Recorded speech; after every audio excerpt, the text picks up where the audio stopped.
சுபநவராத்திரி. முப்பெரும் தேவியர் அருள் நவராத்திரி, மங்களம் அருளும் சுபநவராத்திரி.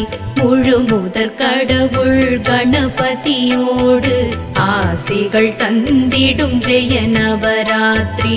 உயிர்களை வதைக்கும் மகிஷாசுரனின் ஓங்கிய கொடுமை செயலினை அடக்க கடும் சினம் கொண்டு காற்றென வந்து 9 நாட்கள் போர் புரிந்தாளே. 10ஆம் நாளில் அசுரனை வென்று ஜெயக்கொடி ஏந்தி வலம் வந்தாள்.